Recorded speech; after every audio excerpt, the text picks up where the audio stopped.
so for people to join us. Welcome if you're just joining us. We'll start in about 1 minute.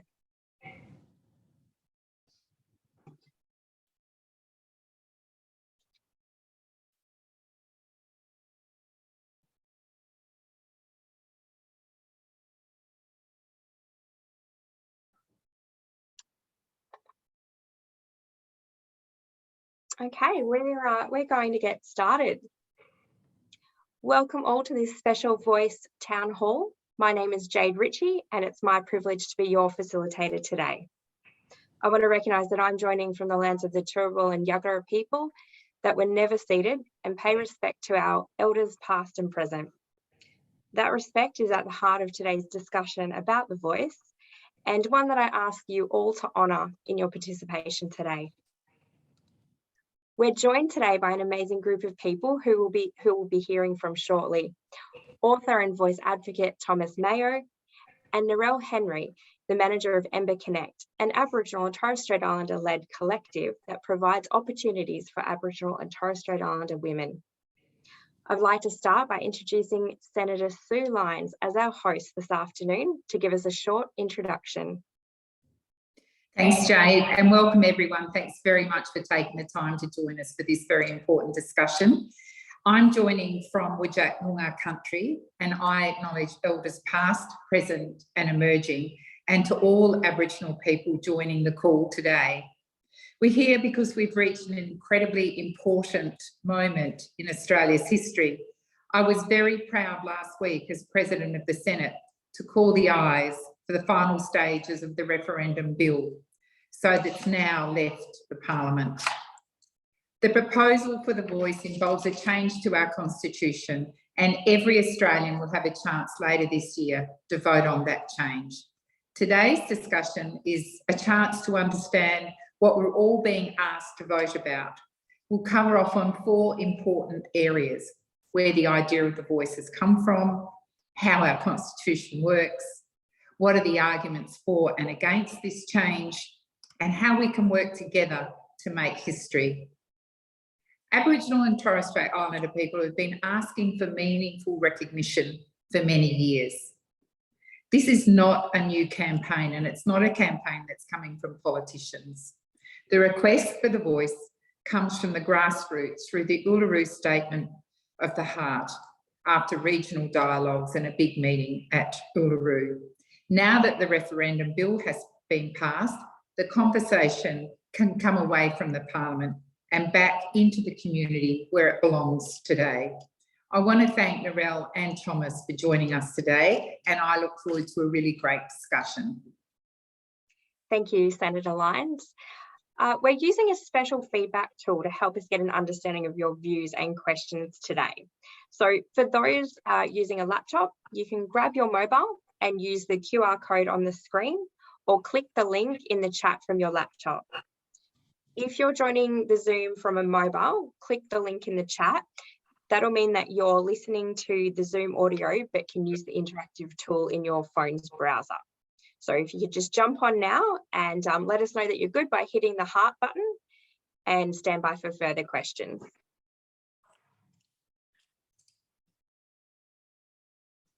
So I'm just going to give you a moment to get onto Menti.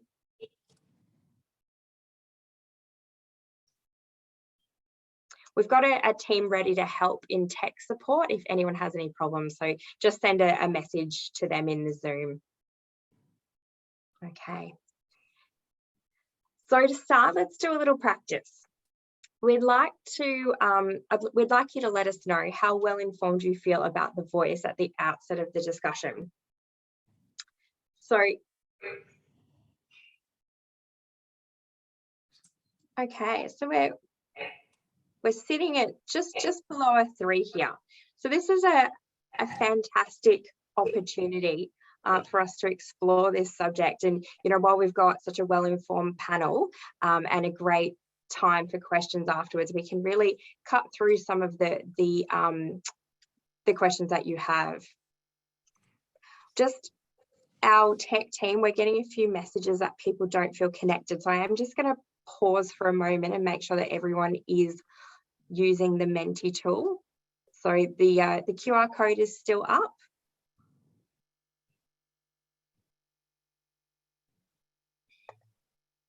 And you'll have another chance to participate if you missed out on Menti just then.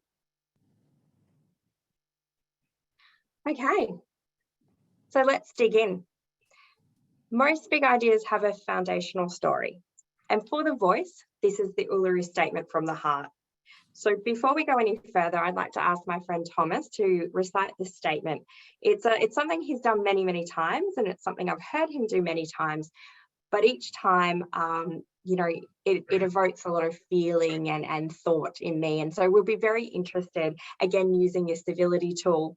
At the end of this, let us know how listening to the Uluru Statement from the Heart makes you feel. Over to you, Thomas. Thank you, Jade. Plenty practice. It's the third time today, third preso. We gathered at the 2017 National Constitutional Convention. Coming from all points of the southern sky, make this statement from the heart.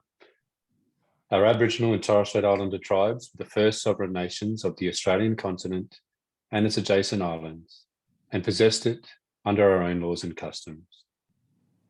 This our ancestors did, according to the reckoning of our culture from the creation, according to the common law from time immemorial, and according to science more than 60,000 years ago.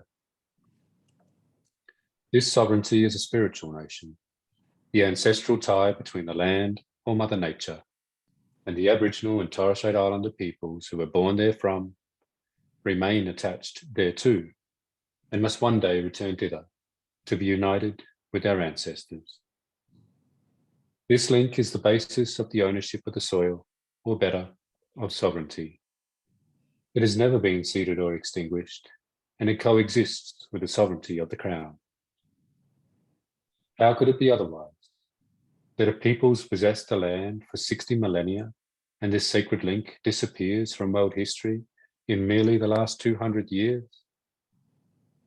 With substantive constitutional change, structural reform, we believe this ancient sovereignty can shine through as a fuller expression of Australia's nationhood. Proportionately, we are the most incarcerated people on the planet. We are not an innately criminal people. Our children are alien from their families at unprecedented rates. This cannot be because we have no love for them. And our youth languish in detention in obscene numbers. They should be our hope for the future. These dimensions of our crisis tell plainly the structural nature of our problem. This is the torment of our powerlessness. We seek constitutional reforms to empower our people and take a rightful place in our own country. When we have power over our destiny, our children will flourish, they will walk in two worlds, and their culture will be a gift to their country. We call for the establishment of a First Nations voice enshrined in the Constitution. Makarrata is the culmination of our agenda, the coming together after a struggle.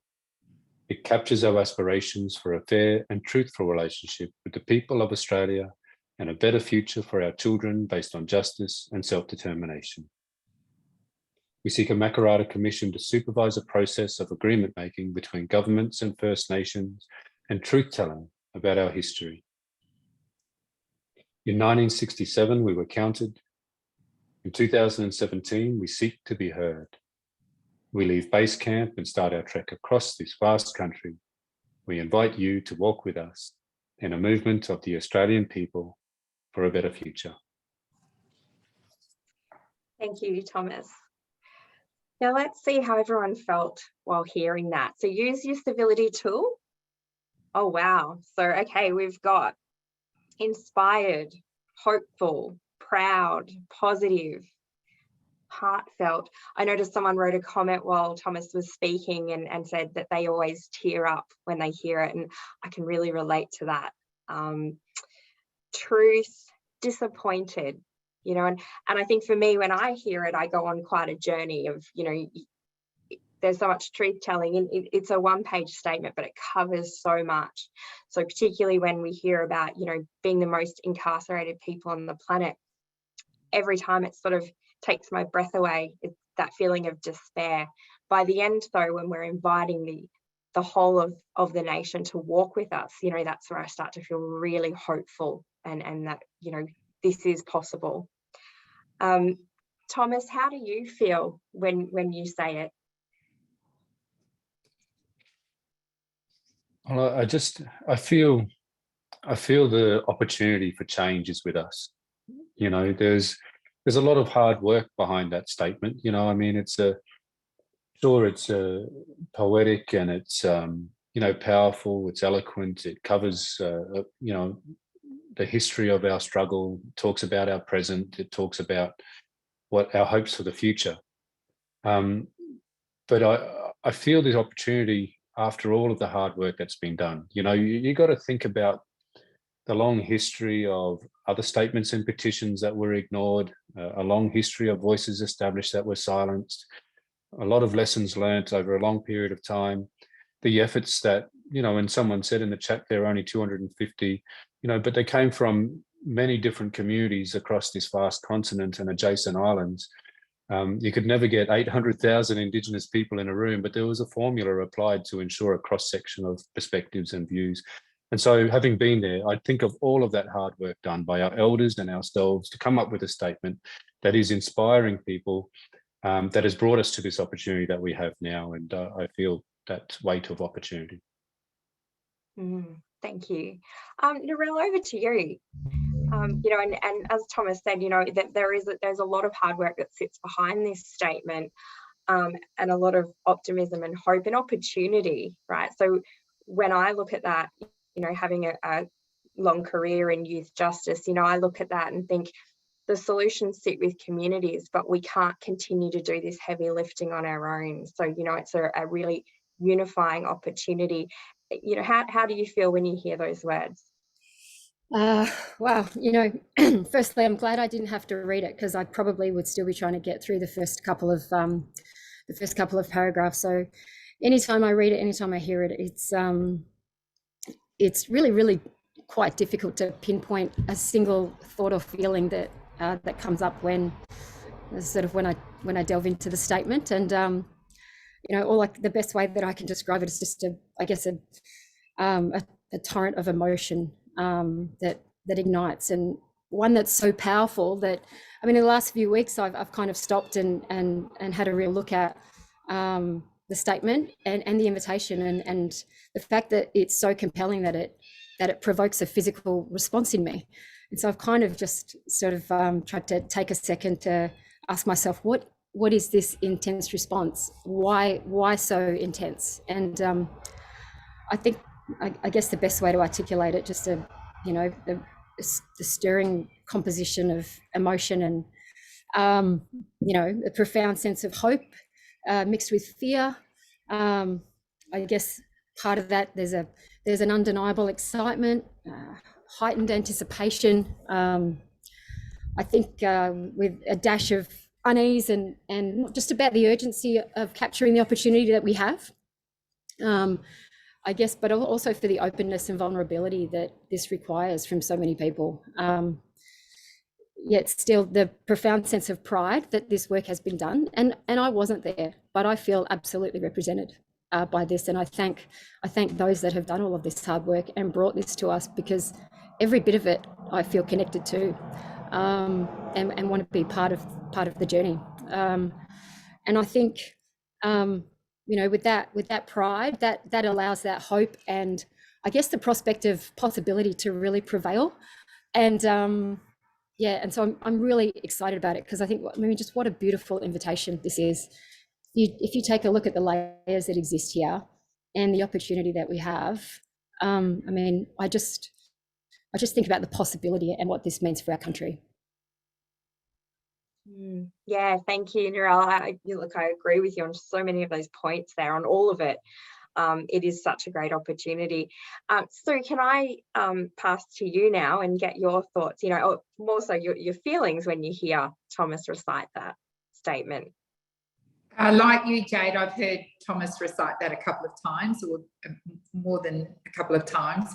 And it does, I echo the sentiments expressed by Thomas and Narelle, and it does bring up a real emotive response to me. And certainly, particularly when I hear, for me, lots of that statement are really evocative, but the bit that makes my heart skip a beat is when the Uluru Statement says, we leave base camp and start our trek across this vast country. And I guess, like Thomas and Narelle, I'm filled with hope and optimism, but I'm also a little scared. But there's not a time when my heart does not skip a beat when I hear the Uluru Statement of the Heart. It is truly an amazing, evocative piece of writing. Thank you. So, Senator, we might get started into some of the key points here. Like, let's get into the juicy bits. You know, how did we get here? So we had 13 First Nations-led consultations. We had, which ended up being, and Thomas, I might get you to give us a bit more information on these, on the most, what's being described as the most comprehensive consultation we've seen, and what came out of those regional dialogues, and took you to Uluru for the Constitutional Convention in 2017. Yeah, well, the first point to begin here is that there was a crisis where the gap was widening. Things were getting worse. Everything that had been tried had failed. And Aboriginal and Torres Strait Islander people called for a meeting with the Prime Minister of the day and the opposition leader in 2015. And there was a Kirribilli statement that said two things. Firstly, it said, when it comes to constitutional recognition, we seek a form of recognition that will give our people greater fairness. And secondly, that there should be a referendum council established to take the question beyond that meeting to our Aboriginal and Torres Strait Islander communities and broader Australia about what form of recognition that should be. This is where the dialogue came from. The Referendum Council was established then under Turnbull, and Shorten was the opposition leader bipartisanly, with bipartisanship. And the Referendum Council ran these dialogues. The dialogues were 3 days each. They covered civics, you know, they had a history of the struggle, you know, other statements and petitions that Indigenous people had made, all calling for a voice, voices that had been established and voices silenced. The more recent processes looking into constitutional recognition, like the expert panel, Joint Select Committee into constitutional recognition. We all got a great understanding of that.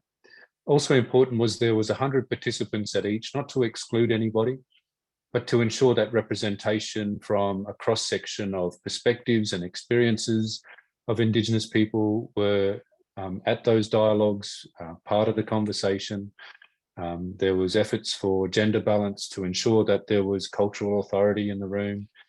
All of those efforts to make sure that this was truly representative of Indigenous people, because again, you can't have 800,000 of us in one room or in one process at any reasonable cost. And so that's the design of the dialogues. The dialogues then elected after 3 days. Firstly, there was a record of meeting that was endorsed as accurate after any amendments that were required by the participants. And then delegates were elected to go to the culminating convention at Uluru. And the job of the delegates was to bring together the priorities that were set in those regional dialogues. And that is what we did at Uluru. We had a final 3 days of debate and discussion. And Indigenous people, considering that history of our struggle, considering some common sense, and also how our democracy works and how we could fit in with this democracy, as in furthering how we can see governments make better policies and laws that improve our conditions in our communities. We proposed the Uluru Statement from the Heart and a key proposal of a voice. Thanks, Thomas. Okay, so that's at the heart of it. That's the heart of the voice. But there's a lot of mechanics of how to bring it about. So to establish the voice, we need to change the constitution. So let's have a little civic session. Can I hand back to you, Senator, and you talk us through this part of the process?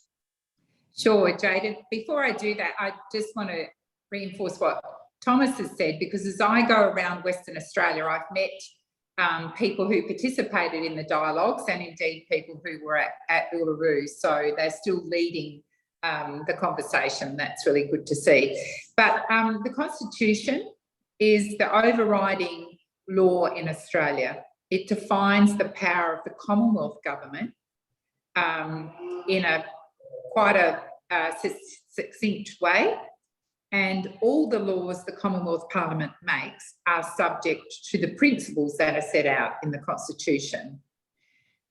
It was brokered between colonies in 1901, a power sharing arrangement to form our federation. Of course, when the Constitution was made, there was no discussion or mention of the original custodians of the land. And at that time, the country operated on the fiction of terra nullius, that there was no one else here when white settlers arrived. But terra nullius was overturned many years ago by the High Court in Australia. And our Constitution should recognise the original custodians. And what's the difference between constitution and legislation? So the Constitution is the overriding document, and then the legislation sets out the details. So, for example, in the Constitution, it says that we have the power to make laws for naval and military defence, is how it's described. But that's all. There's no detail. So that detail then is set out in legislation. It talks about what a defence force will look like, Army, Navy, Air Force, etc., what the command is. All of that detail is put through legislation. And of course, the Parliament, elected MPs and senators, then really scrutinise that legislation both in the House and then in the Senate. And there'll be public inquiries and a lot of discussions and sometimes amendments to legislation. And that is very much the passage of how bills get through the Parliament, no matter what the topic is. Okay, so we've looked briefly at why we need to change the Constitution, but how do we change it? So it can only be changed through a referendum. So that means that Australians who are on the electoral roll to vote are in charge of our Constitution, because it's Australia's Constitution, and so voters of Australia own that document. And in order for a referendum to be successful, so for a change to occur, there has to be an overall majority across the country and then a majority in 4 states. And then if we succeed in that, the Constitution is then changed. Okay, all right. Well, thank you. That you've made that very clear, Senator. Thomas, I'm going to throw to you now. Just talk us through, what is the ask? What are we asking for here? Yeah, so the question is simply, do we want to recognise Aboriginal and Torres Strait Islander people with a voice? And the way that will be, so really it's recognition and consultation. It's just listening to Aboriginal and Torres Strait Islander people. But I can run through what will go into the Constitution if we vote yes. And basically it's in recognition of Aboriginal and Torres Strait Islander people as the First Peoples. 1, there shall be an Aboriginal and Torres Strait Islander voice. 2, the Aboriginal and Torres Strait Islander voice may make representations to the Parliament and the Executive Government on matters relating to Aboriginal and Torres Strait Islander people. And 3, the Parliament decides the rest, subject to the Constitution. So, it's similar to what Sue described. The Constitution isn't full of details. It sets up what the Parliament should do. And so really Australians are saying that we should, that we will recognise Indigenous peoples because of our, how we have over 60,000 years of continuous connection to this place, our proud culture. We are a distinct peoples.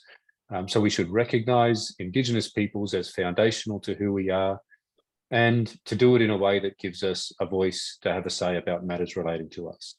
So that's what will change in the Constitution, that we're recognised and we're listened to. It's pretty fair. Does sound simple enough. I'm interested if there are any questions about the actual proposition. So opening it up to the audience, remember you can ask us questions at any time using the interactive tool on your phone. There's the words. So yeah, you can see there's no right to veto, there's no third chamber to parliament, there's no words that say Indigenous people can control where our submarines parked or take people's farms or backyards. All of that fear mongering has been used before, and none of that has ever come true. It's the same with this. You can see the words there as plain as day. It's simply recognition by setting up a voice, and the parliament still has complete control. Just guarantees us a voice. So we've got one of our first questions in from the audience now. So I'll throw to Narelle or Thomas, or you both might want to offer your comments on this. It says, it's obvious there's no going back to Aboriginal tribal origins. We are all in this together. What I would like to hear from Thomas and Narelle, in an ideal world, what would it look like for you? Narelle, why I'll don't go you start first us if you off like. there? Or Narelle? Yep, Narelle. Thomas, you go ahead. Well, I look to so after the referendum, there'll be a process of consultation. This is something that is in the introduction of the bill. It's in the design principles, and I encourage everybody to have a look at the design principles. Look it up on the NIAA website, or the Yes 23 website. But the design principles give shape to the voice, greater shape. The things like that it will be accountable and transparent, that it will not have a right to veto, that it will be Aboriginal and Torres Strait Islander people chosen in accordance with the wishes of their communities. And the one that I want to talk about here is that after the referendum passes, there'll be a process of consultation with Indigenous communities about how many representatives and all those types of things. So look, it's a representative body. I imagine it'll be similar to the Professor Marcia Langton and Tom Calmer co-design report, which is around 24 representatives, representative of both remote communities and urban communities of Indigenous people. That's what it'll be, representative of, regions as well. We can look at the South Australian model to see that this is something that is, very doable. It's already legislated there.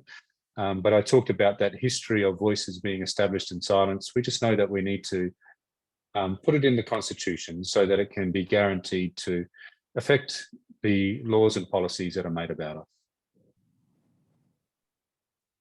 And over to you, Narelle. What would things look like ideally for you? I think I've got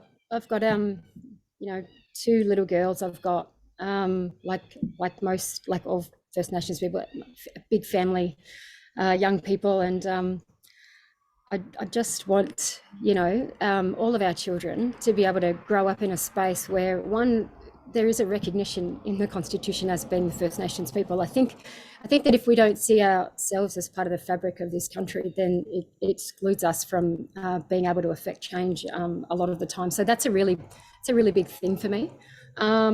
I think, and not only for the benefit of my, our young First Nations kids and people, but it's all young Australians. I've got I'm a teacher by trade, and I can, walk into a space and see what I guess the creation of a space can do for any one human being and as a collective group.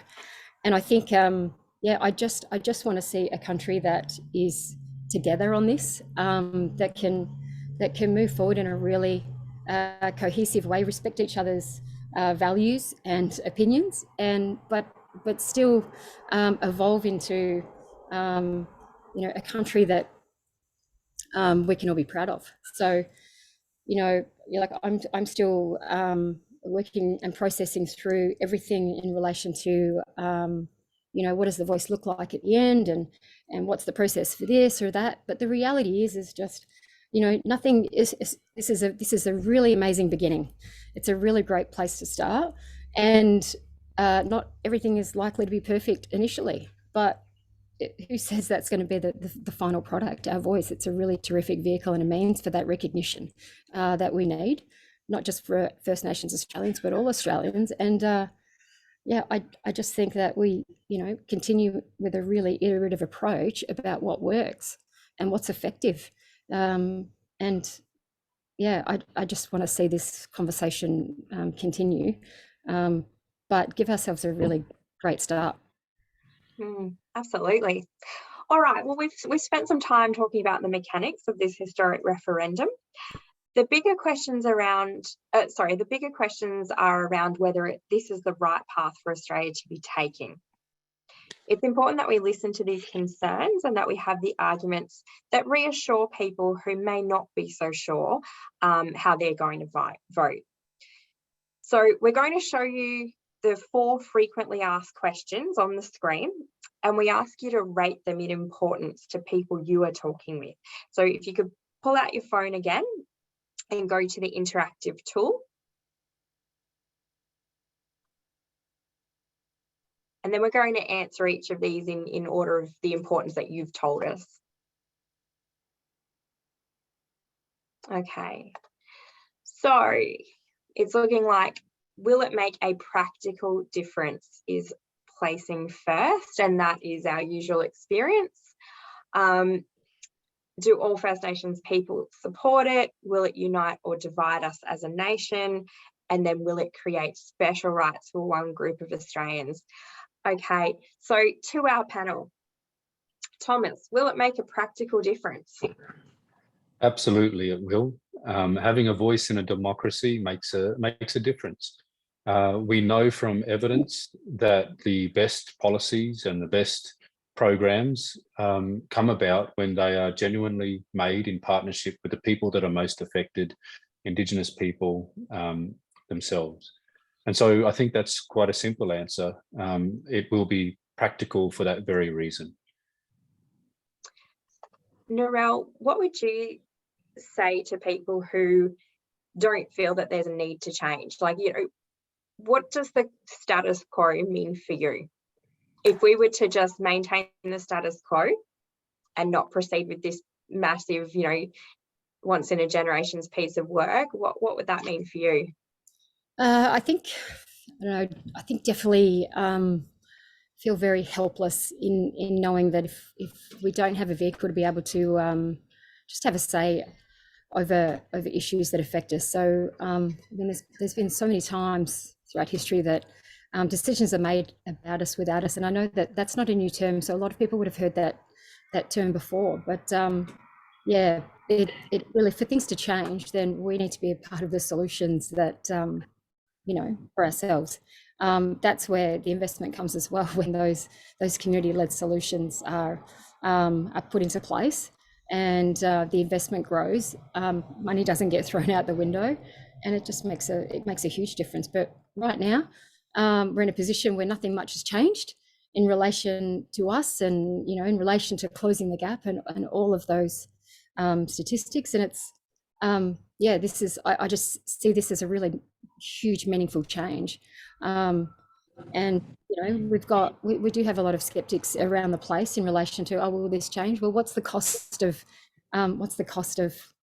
starting, of going for it? And yeah, with recognition and having that voice, like there's no cost to anybody but to give it a shot and try and see where it takes us. And I think the cost to keeping the status quo is significant. You know, we're seeing costs in terms of you know, lower life expectancy, where, you know, when we look at incarceration rates, and if we want to make it a fiscal conversation, you know, decision making without putting communities in the forefront, we've seen decades of that, and how much that costs us as a nation, you know, both as humans and also fiscally. So it comes at a far cost to do nothing. And here we are with this opportunity to do something Absolutely. that could bring about huge positive change. Mhm. So onto our next. Jade, if I could just say, for me, what's also really important on top of what Narelle and Thomas has said is that recognition of the original custodians of this land. I'm the newcomer. I'm very proud to be Australian. But for me, it is about the recognition of the traditional custodians of this land, and that recognition of more than 60,000 years. It's really important that we come together as Australians and right across this nation and we recognise. Yeah, thank you, Senator. That's a fantastic point. And how nice is it for us all as Australians to be able to share in the oldest living culture? You know, I'm having these conversations with friends of mine who, you know, when they travel overseas, they want to be known for this piece of work. You know, they want to be known for creating this change and for righting past wrongs and sharing that the truth of this nation. So yeah, it's a very exciting time, and you're right, Senator. We're going to move on to the next question, which was, do all First Nations people support the voice? Do you want me to go first, Jade? Yeah. Sure. No, of course we don't. We're not homogenous. We have different views and perspectives and experiences and even political persuasions, and we see that across the parliament itself. You know, there's an independent, there's a Green, there's people, Indigenous representatives and Liberals and Labor. And that will, this is an opportunity also to somewhat answer Chris's question in there. You know, they represent electorates and political parties. And we want the opportunity as Indigenous people to choose representation so we can have debates and discussions about our differences of opinions. And then through that, reach the best solutions to put forward to the Parliament. And so we need this voice, we need this ability to do this, and that's what we're trying to establish here. What's important though in this is that over 80% of Indigenous people support this. We know that from a number of polls, and when you look at the samples used in those polls, there are a bigger proportion of the people being tested than when you have polls of Australian people for all manner of things, including this referendum. So yes, we have different opinions. If we were to wait for every Indigenous person to support a particular thing, we would never do anything. But the polls can make us confident, as can the process that led to the making of the Uluru Statement itself. And I think to add to that as well, Thomas, the conversations on the ground, you know, that's giving us confidence. So, you know, traveling around the Northern Territory, sitting there in Central Australia with hundreds of rangers, you know, having these conversations and really drilling down to what is the voice to Parliament, what can it do, and just hearing from communities, oh, this is the practical change it could make, we've been asking for this, you know. So that's what really energizes me on this journey, is that this is something that a lot of Aboriginal and Torres Strait Islander people have been talking about, you know, since well before I was born, you know, wanting to be heard. And in my work across Arnhem Land, you know, you ask people, I'm going back to Canberra, what message would you like me to take? And it's always, we want to be heard. So, you know, these conversations on the ground are really indicating that this is the right path.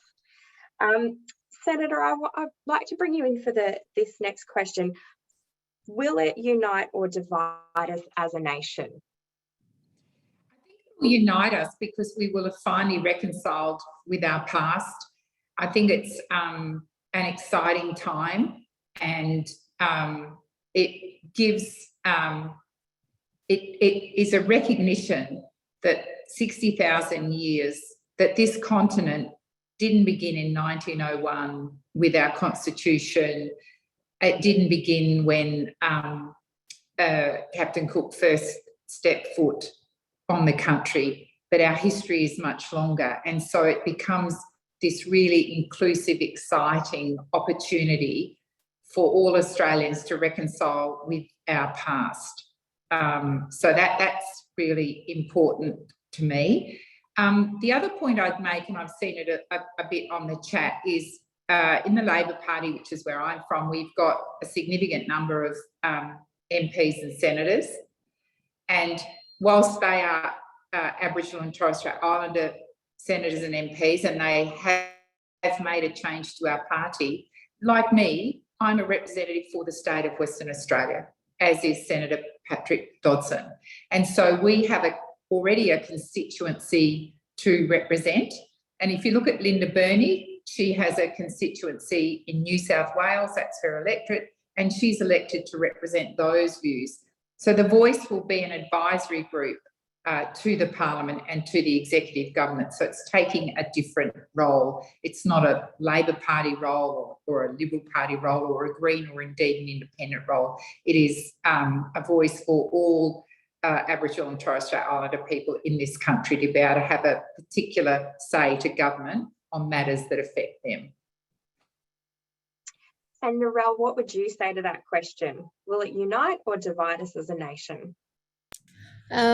I think that, it's important to acknowledge the potential of division and to understand the devastating consequences of division. But I think it will only divide us if we choose to let it do so. So if we permit it, yeah, it'll divide us. If we put the responsibility back on ourselves as human beings, as citizens of the country, I think that in terms of understanding what the clear vision is and the direction that we want to go, like we each have a personal responsibility to achieve that and to create that environment for our country and our children. And again, I just always keep going back to that because of education background, but we have so many people that are seeking actively to divide us, and I think it undermines our intelligence, but it also really it diminishes our spirit, I think, as human beings and as Australians. So I think it will divide us if we let it. And finally, before we go to participant questions, will it create special rights for one group of Australians, Thomas? No, it won't. We're seeking to advise the Parliament. We're not seeking to have anything that can veto Parliament or decide who represents us in Parliament. We still only have one vote like every other Australian on who our Member of Parliament is for our electorate. This is simply the ability to advise the Parliament, to guide them, to make better decisions on our behalf for, things, matters like housing, about infrastructure in our communities, like, services of healing and, to break through the cycles of poverty and social dysfunction. That's what this is about.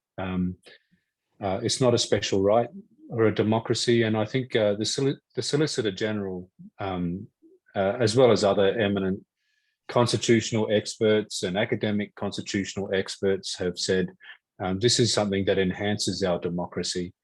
It enhances it by helping our democracy to make better decisions about Indigenous people. And it's about time we did that. Okay, we've had some good questions come through. So thank you to everyone who's participating. How will remote communities be represented? Some suggest that it will be dominated by urban representatives. Who wants to jump in and answer that one? I can, if you like. Yeah, Thomas, over to you. Like any representative body, there'll be layers of representation. There's a commitment from the government to ensure that there are local and regional layers of this as well as national. And if you think about it, how can a national voice advise on the matters that are going on in our communities without those local and regional layers of representation? It would be so disconnected. And so, yes, it will have representation from remote and regional areas. Further, an example of it is the South Australian model. It ensures that, those that are in remote areas have a say in that voice structure. And it would feed into the national structure once this referendum passes. And then the thing I'd add, Jade, if you look at our panellists today, Thomas is from the Torres Strait and Narelle is a Noongar woman from the Perth metro area. So, you know, there's diversity right before our eyes.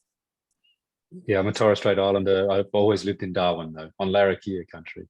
I'd hardly call it a big city, but something in between.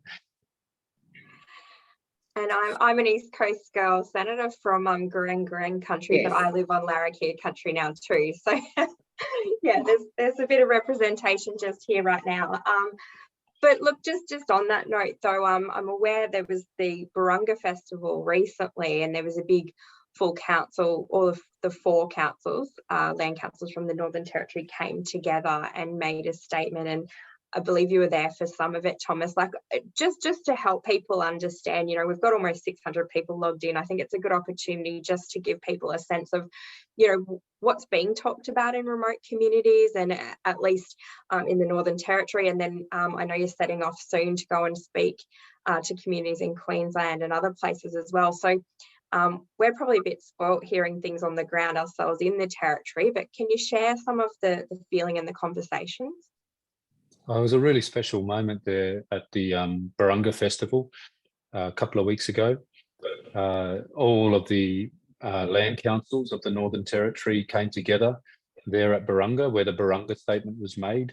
The Burunga Statement that was one of those statements and petitions that called for a voice. And the leaders, you know, they're elected representatives of the land councils, you know, concerned with matters of land, came together and they made the Burunga Voice Declaration. And the Burunga Voice Declaration called on Australians to vote yes, because they don't want to see their voice, as other voices have been before, taken away with the stroke of a pen, were the words that they used. And they were talking about things that the voice could help achieve, things like better housing, you know, things like, again, infrastructure in communities, clean running water. You know, there's matters where a small community like Bellewen, for example, would raise with local government, perhaps. And it's a matter for the state, or it's a matter that is a federal issue, a matter that through this representative body, a voice could identify that this is a common issue across all of our communities across the country, and housing is one of them. And then that would be the means, the vehicle for people in remote communities to really put forward the solutions. You know, communities that are disconnected otherwise, through this structure, through representatives, can have a good, robust, informed discussion about what the solution is that we put to the government. And then when our representatives on this voice put that forward, and especially after the backing of a referendum saying to future parliaments, you should listen to what Indigenous people say, then I think that'll make a massive difference in those areas that we've not seen hardly any progress, if at all, for such a long time. So the voice is vital to closing the gap. And Jade, if I could add, one of the questions I get asked when I travel around Western Australia is, well, will it take the place of traditional structures? So in the Pilbara, we've got the Pilbara Aboriginal voice, we've got the KLC and the Kimberley. No, it won't. This is a voice to the National Parliament and to the executive of government. And so the KLCs of the world, or the Yamatji Land and Sea Councils, or the Pilbara Aboriginal voice will be able to use those representatives to put their points of view as well. So it does give voice, a stronger voice, I think, to local organisations on the ground. If I could just add, Sue, I was in the Pilbara not that long ago, you know, and the Yamatji Malpa mob, Waimak, you know, huge support for this. A similar call as what we heard out of the Burunga Voice Declaration, calling for people to support this, you know. Yeah. It's vote yes, they reckon, so let's do it. So, Senator, the next question is, how will the voice be better than ATSIC or NIAA? And for those who aren't aware, NIAA is the National Indigenous Australians Agency. The question does say, why didn't those efforts work? Well, sadly, the ATSIC particularly was a body that was established through legislation. And so over time, it was also abolished by federal governments. And so if we are successful in getting a constitutional change in the referendum, governments may well be able to tinker with the voice, but our constitution will say that there is to be a voice to the parliament. So that's the first step. The second step is, as Thomas explained at the beginning of our conversation today, is that local groups, local First Nations groups, will determine how their groups are elected, and those will be for limited periods of time, and they'll be transparent and accountable. So, you know, community X may choose to elect their people in a particular way as different to someone else, and that's recognition that Aboriginal and Torres Strait Islander people are not homogenous, as Thomas has said. So I think a voice will be transparent and accountable. That's part of the principles. It will be determined locally. That's also part of the principles. And if we're able to succeed in getting that constitutional change, it will guarantee a voice in our constitution. So it'll be about recognition and voice. And yes, sure, governments can tinker with it, but there will always need to be a voice. So it's a different approach to ATSIC in particular.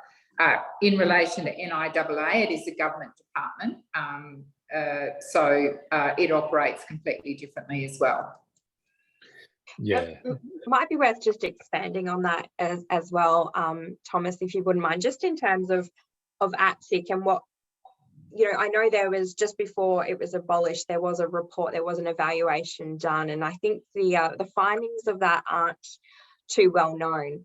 So it's often used as an example of something that didn't work, but that may not have actually been the case. Yeah, I don't want to make this party political, so I'll just describe it like this. The opposition leader in the time when ATSIC was established opposed the formation of ATSIC, the legislation.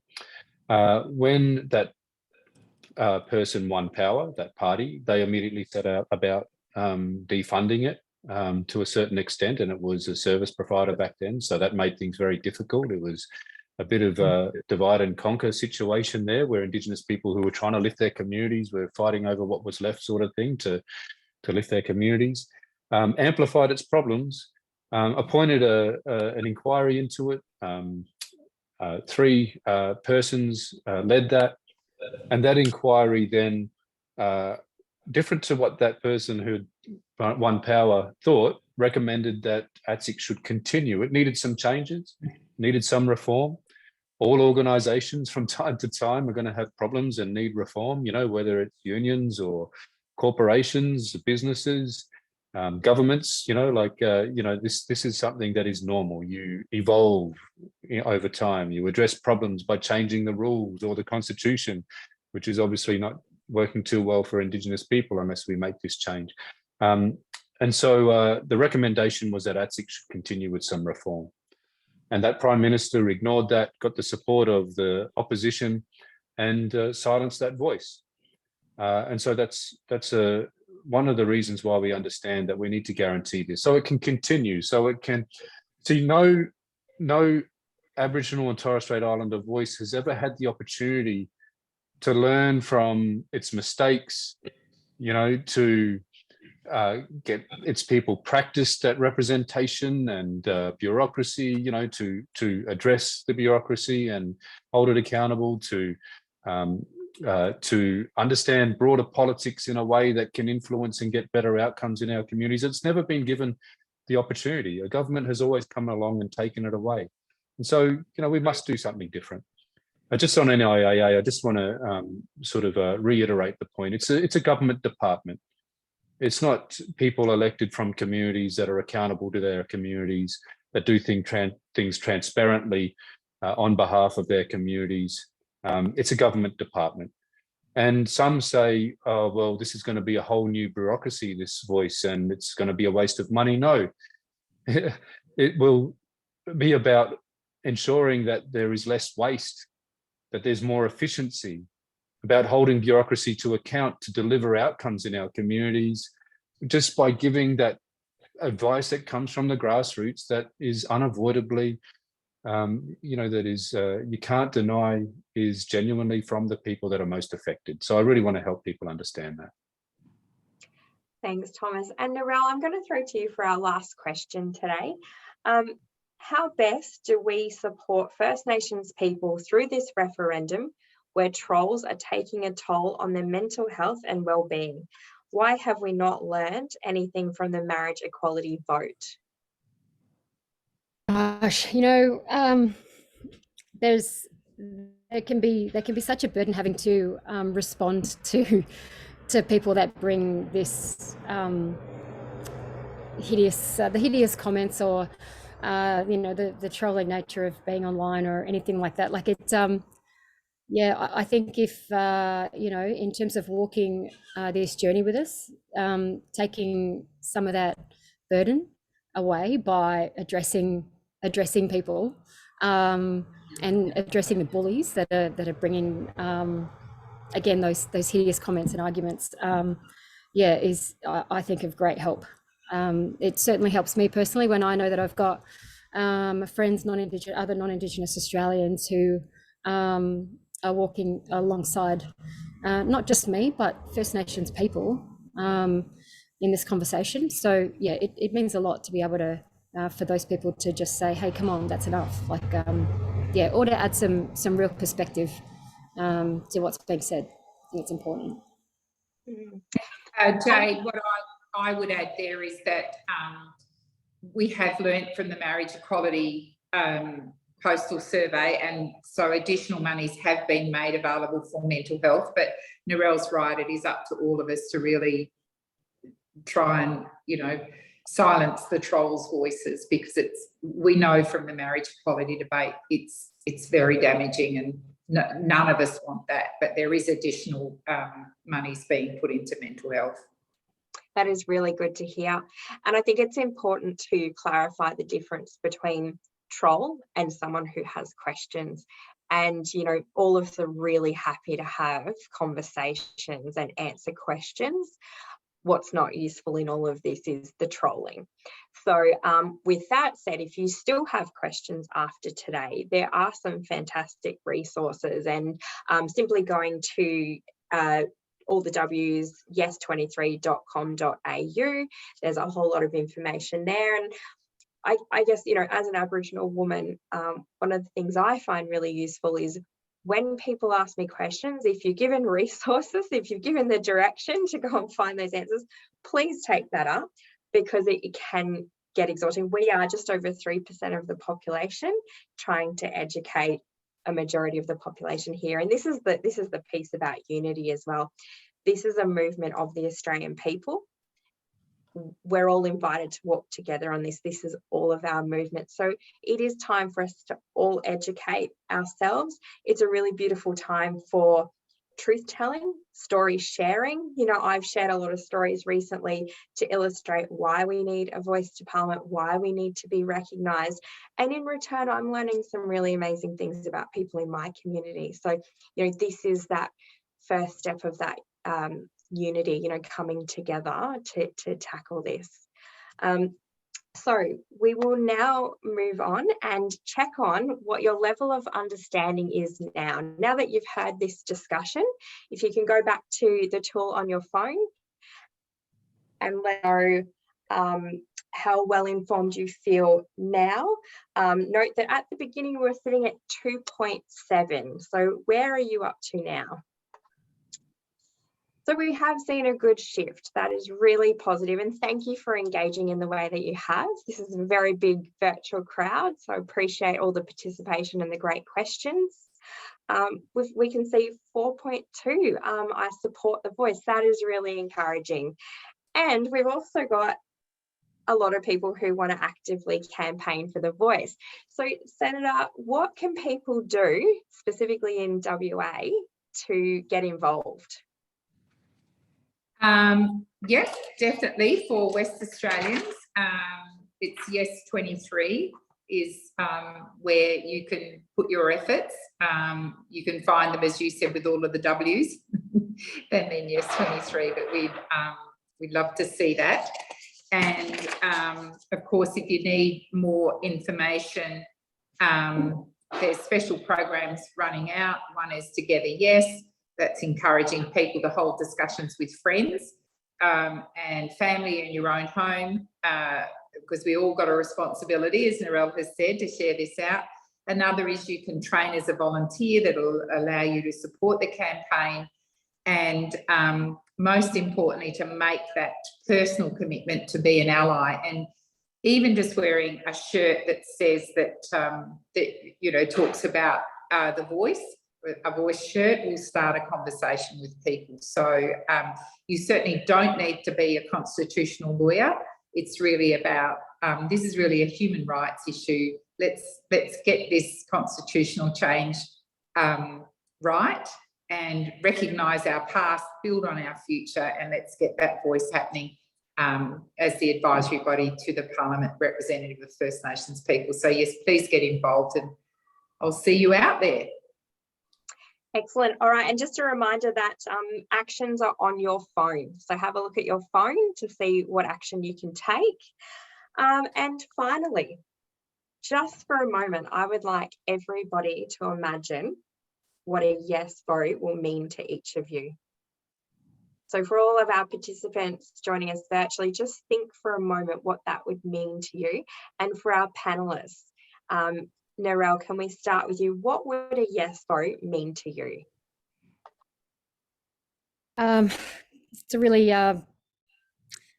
it's really difficult to describe. I think looking back as I'm going through my family history and looking at all the files of native welfare files, and I mean there's stacks and stacks and stacks, and I've been kind of carrying them to a number of these conversations, and just recognizing that my grandparents and great grandparents had to be activists at the really early ages of 8, 9 and 10 to be educated and to for basic rights. They had to be activists to around their own humanity, and they had to do that for their entire lives, and it continues. So I think in thinking about the journey that they've been on, and the journey that so many others, like my story is not unique, there's so many other people like that in a number of our families and communities, and so I think I could probably just describe it as probably pride and joy in being able to move forward, and some absolute serious relief, I think. Yeah, I can relate to that. I think about that often. Thomas, what will it mean to you? I think a yes vote would be a no to fear and division, and it would be a big yes to love and unity. And Senator? For me, as I've said a number of times today, it's about recognising the original custodians of this land and over 60,000 years of history, and that recognition shouldn't just be words in a document. It should be practical and meaningful, and the voice does that. If we're successful in the referendum, we give ourselves the best chance of reconciliation. We can start to face our past and move forward into the future together. So it gives me hope. Well, today is our first step on a journey we are going to be walking together to make history by recognising our First Nations people through the voice to Parliament. Let's go and do everything we can to ensure that Australia supports yes in 2023.